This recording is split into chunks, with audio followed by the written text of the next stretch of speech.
Irāna iegrimst haosā pēc tam, kad Trumps 7 stundas pēc kārtas bombardē un iznīcina mērķus.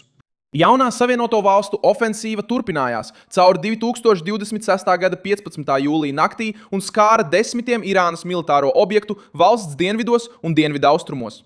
Centrālā pavēlniecība ziņoja, ka bombardēšana bija vērsta uz raķešu pozīcijām, dronu bāzēm, jūras spēku kapacitāti, radariem un piekrastes aizsardzības sistēmām, kas tika izmantotas, lai apdraudētu kuģus. Hormuzas šaurumā, Bampurā. Pati Irānas armija apstiprināja vismaz 7 karavīru nāvi pēc tam, kad tika trāpīts kazarmām, sardzes posteņiem un dzīvojamajām telpām.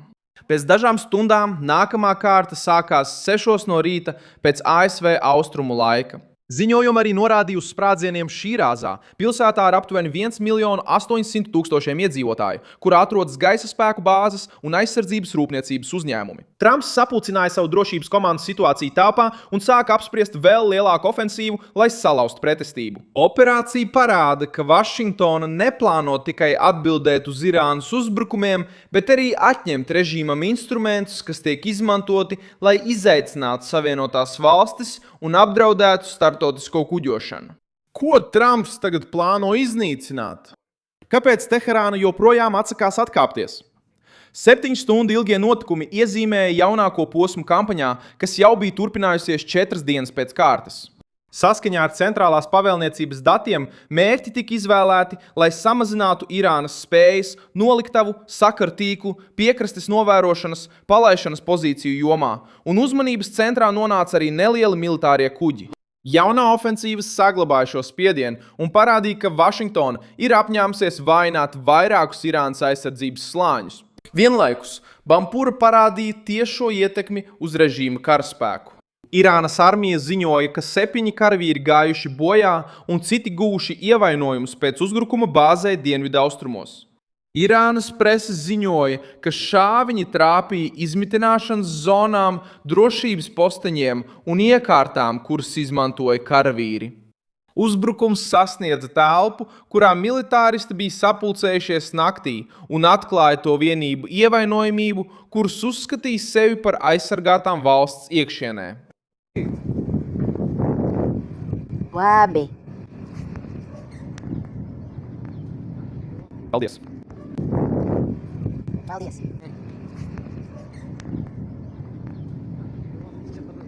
Irānas veselības ministrija arī paziņoja, ka vairāk nekā 260 cilvēki ir guvuši ievainojumus nesenajos uzbrukumos, un ka pēdējās dienās ir gājuši bojā vairāk nekā 30 civiliedzīvotāji.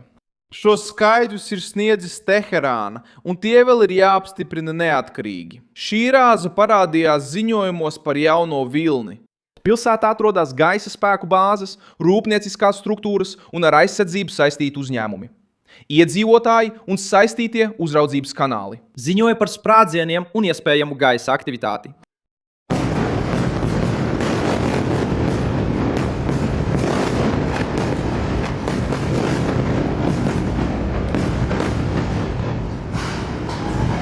Irānas ministri.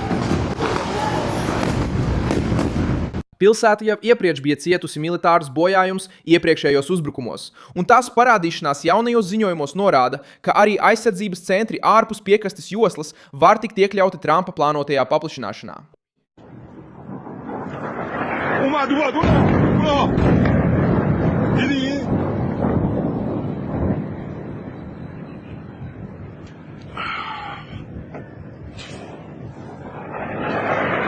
Ko? Cietusi militārus zaudējumus, piekrastes uzbrukumos cietusi militārus.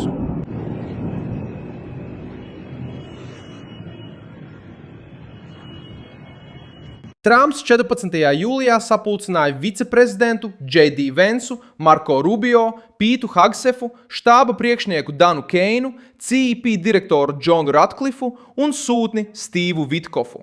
Grupa analizēja plašākus uzbrukumus nekā tos, kas tika veikti ap Hormuza šaurumu.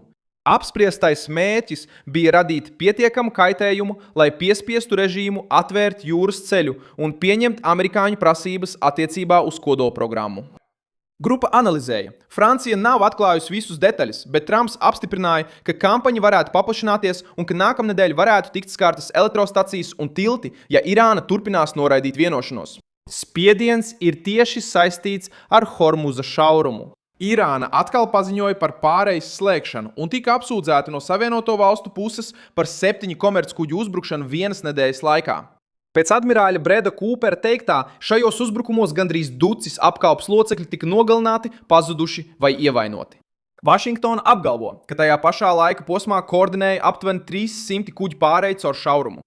Trumpa valdība izmanto šīs Irānas darbības kā attaisnojumu, lai iznīcinātu piekrastes radarus, pretkuģu raķešu pozīcijas, dronu bāzes un jūras spēku līdzekļus.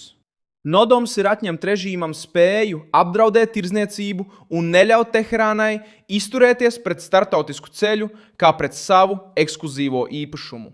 Jūras blokāde pret Irānas ostām atkal stājās spēkā 14. jūlijā 10:00 pēc ASV austrumu laika. Šīs pasākums attiecas uz ostām, naftas termināliem un piekrastes zonām, kas saistītas ar Irānas tirdzniecību. Kuģi, kas mēģinās iebraukt vai izbraukt bez atļaujas, var tikt pārtverti, novirzīti vai konfiscēti. Kuģiem, kas paredzēti citām valstīm, joprojām ir atļauts šķērsot šaurumu. Vairāk nekā 20 amerikāņu kara kuģu un simtiem militāro lidaparātu ir izvietoti reģionā, veidojot struktūru, kas spēj uzraudzīt jūru, aizsargāt konvojus un uzsākt jaunus uzbrukumu viļņus. Šabahāra arī tika skarta, un tas atklāja, ka operācija nav ierobežota tikai ar Hormuzu. Irānas ostas pārvalde paziņoja, ka šāviņi ir sabojājuši jūras satiksmes kontroles centru. Reuters analizētie satelīta attēli parādīja bojājums tornī. Ostas pārvalde. Irāņu kas? Šāviņi bojāja jūras transportu. Ostas pārvalde.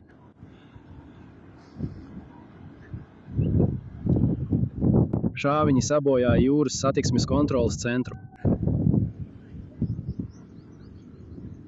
Šabahāra ir galvenā Irānas osta ar tiešu piekļuvi Indijas okeānam ārpus Persijas līča, un tā nodrošina maršrutus, kas savieno Indiju, Afganistānu un Centrālā Aziju. Ietekmējot tā kontrolas struktūru, tiek samazināts režīma spējas pārvietot kravas pa alternatīvu ceļu. Cētes kalns ir kļuvis par vēl vienu spriedzes punktu. Komplekss atrodas netālu no Natanzas, un tajā ir dziļi pazemē izrakti tuneļi, kurus eksperti uzskata par nozīmīgiem. Eksperti uzskata, ka tie ir labāk aizsargāti nekā vairākas kodoliekārtas, kuras jau ir tikušas skartas. Donalds Trumps paziņoja, ka Savienotās valstis novēro šo vietu un varētu veikt uzbrukumu, ja tiks konstatēta ar kodolprogrammu saistīta aktivitāte. Irānas parlamenta priekšsēdētāja padomnieks atbildēja, sakot, ka reģions pārvērstos ellē, ja komplekss tiktu bombardēts. Draudi liecina par nervozitāti ap objektu, kuru režīms ir pasniedzis kā gandrīz neaizskaramu. Viņš neapstiprināja datumu, bet publiski norādīja šo vietu kā vienu no iespējamajiem mērķiem. Teherāna atbildēja ar draudiem un uzbrukumiem amerikāņu pozīcijām Jordānijā, Bahreinā un Kuveitā. Revolucionārā gvarde paziņoja, ka ir mērķējusi uz noliktavām un militāriem objektiem, kamēr reģiona aizsardzības spēki ziņoja, ka daļu dronu un raķešu ir pārtvēruši. Irāna arī piedraudēja paplašināt krīzi uz Bab el-Mandeba šaurumu, vēl vienu izšķirošu tirdzniecības ceļu. Šī reakcija parāda, ka režīms joprojām spēj sasniegt mērķus ap Persijas līci, taču vienlaikus palielina savu izolāciju, pakļaujot riskam citas valstis. Katrs uzbrukums bāzei, ostai vai komerciālam kuģim sniedz Vašingtonai jaunu attaisnojumu paplašināt ofensīvu. Trumps sāk apvienot militāro spēku, ekonomisko blokādi un politisko ultimātu. Amerikāņu sarunvedēji uzturēja kontaktus ar Irānas pārstāvjiem un paziņoja, ka Teherānai jāpieņem vienošanās, pirms iznīcināšanas sasniedz jutīgākos sektorus. Prezidents paziņoja, ka elektrostacijas un tilti varētu tikt iekļauti mērķu sarakstā, taču tie tiktu atlikti uz vēlāku posmu. Kopā ar Irākas premjerministru Ali Al-Zeidu Trumps paziņoja, ka tuvie austrumi apvienojas vēl nepieredzētā veidā un norādīja, ka Irānas militārās spējas ir smagi cietušas. Ali Zeids uzsāka kampaņu, lai nodotu miliciju rīcībā esošos ieročus valsts kontrolē. Kā jūsu administrācija viņu atbalsta šīs ieceres īstenošanā? Un mans otrais jautājums, kā jūs redzat turpmākās attiecības starp Kurdistānas reģionu un Irāku? Es domāju, ka viss izdosies.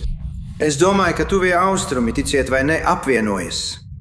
Mēs atbrīvojamies no tuvajos austrumos esošā iebiedētāja. Irāna bija tuvo austrumu kauslis. Viņi iebiedēja Irāku, viņi iebiedēja visas valstis. Viņi bija visā tuvajos austrumos valdīja bailes. Arī citās valstīs. Es to saprotu, bet tur bija bailes. Bet vairs nav baiļu, jo viņu militārās spējas tika iznīcinātas, un vairs nav baiļu. Es domāju, ka tuvie austrumi apvienojas kā vēl nekad iepriekš. Tuvie austrumi ir, kamēr režīms draud pārvērst reģionu par elli, Vašingtona tur vairāk nekā 20 karakuģus, 100 lidmašīnu un jaunus uzbrukuma plānus, kas ir gatavi nākamajai pavēlei. Liels paldies, ka noskatījāties šo video līdz beigām. Atbalstiet mūsu projektu un sniedziet finansiālu ieguldījumu, izmantojot PIX atslēgu, kas redzama jūsu ekrānā. Mēs esam neatkarīgs kanāls, kas koncentrējās uz to, lai sniegtu jums patiesu informāciju. Jūsu ieguldījums mums palīdz turpināt pastāvēt.